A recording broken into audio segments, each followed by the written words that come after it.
সবার কাছে যিনি শাফিন আহমেদ নামে পরিচিত, তার প্রথম পারিবারিক নাম কি?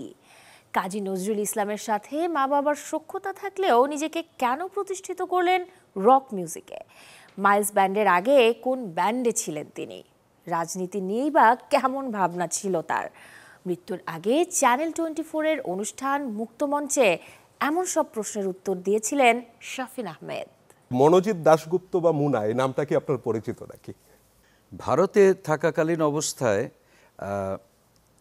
হিন্দু আইডেন্টিটিটা বা সম্পূর্ণভাবে যে একজন ভারতীয় নাগরিক সেটার পরিচিতিটা যেরকম প্রয়োজন ছিল, সেরকম আবার যখন পূর্ব পাকিস্তানে চলে আসলাম তখন আবার একটা মুসলিম আইডেন্টিটিটা একইভাবে দেখা গেল খুব জরুরি।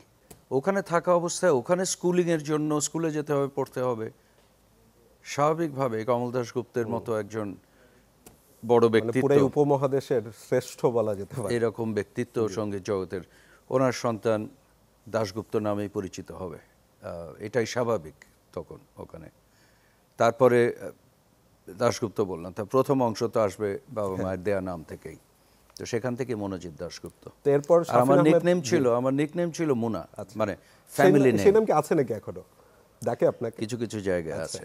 ভাইদের মধ্যে কি আপনাকেই প্রথমে বেছে নিয়েছিলেন ছাত্র হিসেবে সম্ভবত? গিটারেও নাকি সুর তুলে দিয়েছিলেন?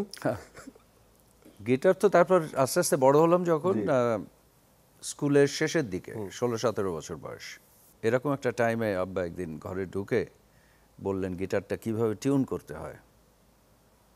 এটা কোনো যন্ত্র ছাড়া বা টিউনার তো ছিল না। তো একটা ইনস্ট্রুমেন্ট যদি হাতে আসে তো তখন সেটাকে আমরা কিভাবে টিউন করব, সেই জিনিসটা বেসিকটা যখন শেখালেন অনেক চোখ কান খুলে গেল সাথে সাথে, এবং খুব এম্বারাসড হলাম, কারণ ভাবছিলাম যে এটা তো ওনাদের সাবজেক্ট না, মানে এটা ওয়েস্টার্ন মিউজিক। তো আব্বা তো এইসব যন্ত্র অনেক আগেই ব্যবহার করে আসছে। কাজী নজরুল ইসলামের সাথে আপনার বাবা মা দুজনের একটা ঘনিষ্ঠ যোগাযোগ ছিল, তা আপনি সেই দিকে কেন গেলেন? ওয়েস্টার্ন মিউজিক আপনাকে টানলো কেন? বয়সের সাথে সাথে একটু বড় হওয়া, টিনেজ বয়সে ঢোকার পরে বাসায় কিছু ওয়েস্টার্ন মিউজিক আসতে শুরু করলো। লেড জেপলিন, পিঙ্ক ফ্লয়েড, আচ্ছা, লট অফ বিটলস, অনেক বিটলসের রেকর্ড আসলো, রোলিং স্টোনস, সান্টানা, কার্লোস সান্টানা।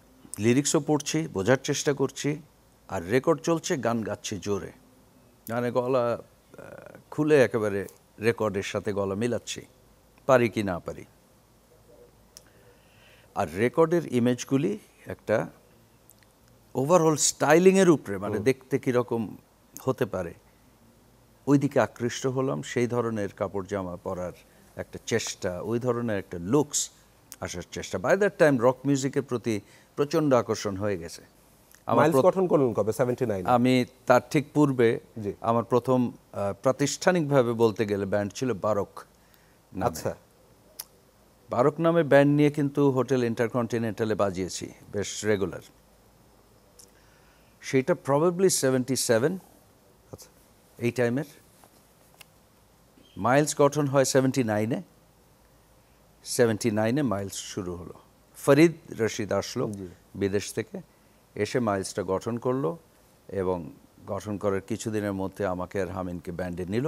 রাজনীতিতেও তো জড়িয়েছিলেন, মেয়র ইলেকশন করেছিলেন, এখনো কি আগ্রহ আছে নাকি রাজনীতিতে? সক্রিয়ভাবে না, কারণ রাজনীতির অঙ্গনটা অনেক পরিবর্তন। যাই হোক, পরিবেশটা সুষ্ঠু হলে নিশ্চয়ই আগ্রহ আছে, তাহলে আবার করা যেতে পারে আবার।